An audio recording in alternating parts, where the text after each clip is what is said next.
Hey guys, welcome back to the news desk here on VGLosers.com, part of the Pop Culture Network. Don't forget, you can check out the Video Game Losers show every Monday on VideoGameLosers.com, which is also part of the Pop Culture Network. You may be wondering, why do we have one website called VGLosers.com that covers all sorts of video game stuff, and then we have the VG Losers show, the Video Game Losers show at VideoGameLosers.com? Well, the reason is we just like buying URLs. We just like collecting them and having a bunch of them. So if you just want to see the show, just go to VideoGameLosers.com. If you want to get more content like this news desk, you can go to VGLosers.com because URLs are fun to have. All right, guys, here we're going to talk about some of the top gaming stories this week. First up, PlayStation Vita has been torn down, and it appears that the modular design will make it easy to repair and replace parts. Now, as someone who works in a store where we fix game systems and handheld consoles, I can tell you that this is fantastic news. This will bring down the price of your repairs quite a bit, because a lot of times it's so aggravating getting all the little pieces together. The DS Lite, 3DS are pretty big offenders when it comes to tearing down systems and putting them back together. All right, next up, some rare Skylanders sold on eBay for $1,000. That's right, $1,000. Someone had a collection of gold and silver Skylanders that are hard to find, and they had them in one complete auction. They said that the backer boards were 100% crisp and clean, no marks, no bends of any kind. So he was selling them there, and they sold, as far as I know, they sold at a European price that, roughly in US dollars makes it just over $1,000. Who would pay that and why? I don't know. But good for Skylanders. That means there is definitely a crowd out there big into the game. And I'm getting a copy this weekend. Yay! So I can finally check it out for myself. The only question is, do I want it on the 3DS or do I want it on the PS3? Alright.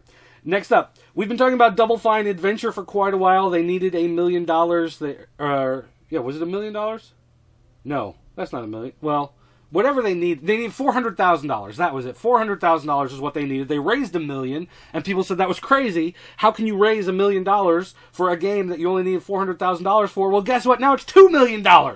So you buy this game right now. We're going to throw in another $1 million of funding for $1 million. But so now they're at $2 million funding for this game, and it looks like this is going to be the most kick-ass point-and-click adventure in the history of all mankind. Sony has filed patents for a new camera to hook up to their systems. This one is apparently much like the Kinect. It can look at 3D space and track your motion within, which is pretty much what the Kinect does. So it looks like they're doing that as well. However, their patent was actually filed months and months and months ago, so it seems like it was something they've been working on for quite a while. They just weren't ready to bring it to hardware yet, but then of course Kinect comes out. It's a big thing, so now it looks like they're pushing a little bit harder to get theirs out as well, but it seems like it was something that's been in the works for quite a while. The other big thing, of course, is that they're working on a backwards compatibility adapter. Looks like a device that you will plug into your PS3, those that are not PS2 backwards compatible, and it might be able to serve with some sort of PS2 functionality. Might be able to give it back to the system so that you can put those PS2 discs into your PS3, and there you go. You're going to be able to get that back. Capcom, Namco, and Sega are all teaming up, it seems, for a 3DS game. Now, there's no word yet on what exactly it is. Traditionally, when these type of things come together, they tend to be fighting games. You get, Capcom versus whatever, different systems. Now, for whatever reason, Sega being thrown into the mix, I don't know, are we going to get Sonic and Tails versus Street Fighter? I don't know. We'll just have to see what happens. But it certainly is an interesting development. No word yet on what exactly it is. Report out of Japan says that Nintendo is now working on getting content, streaming content compatibility onto the Wii U.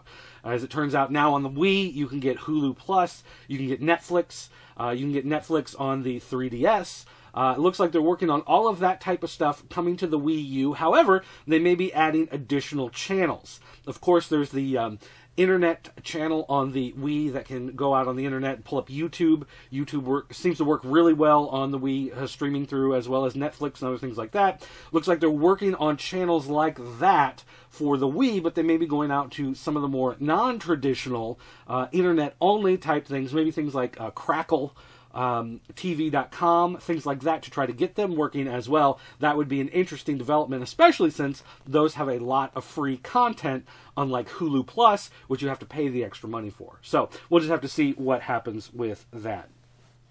Let's see. Finally, PlayStation 4 is rumored to have AMD graphics.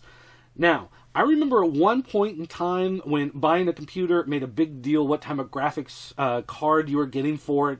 Was it NVIDIA? Was it, what? And people were fighting all the time, and message boards, people freaking out, and having these big battles online. My question is, if the PlayStation 4, let's say it does have an AMD graphics chip, does that matter anymore? Are we still at the point where that's going to make a big deal? Or is it just pretty much like AMD got the contract, good for them? I want to hear what some of your thoughts on this, because I'm having a hard time figuring out why. Is this still a big deal? Why are we talking about this? Or is it just random news like, oh, IBM's making the processor, AMD's making the graphics chip, woohoo! So, anyway, guys, let me know what you think. Don't forget, February 29th, we are less than a week away from Tron Day. And I know some of you guys are like, I don't care about Tron. Well, you know what? I don't care about you, all right? So suck it. Here's how it's going to work. February 29th, tweet, go on message boards, go on Facebook, go on Google+, go on, I don't know, LinkedIn, whatever, wherever you want to go, and just hashtag Tron Day. And just say something about Tron. Tron saved your life. Tron saved your mom. Tron's your true daddy. Whatever type of stuff you can come up with. And let's promote Tron. And, as it turns out, February 29th is the return of Voltron. Voltron Force on Nicktoons. If you're a fan of Voltron as well. Seems like a great day to talk about Voltron as well as Tron on Tron Day. And, if you got time, you can even sit down, read your original Tron novelization. Because, they say the book is better than the movie. I don't know, I'm a little torn on this one. But hey, you can go out and knock yourself out with that as well. Alright guys, thanks for watching, and I'll see you next time.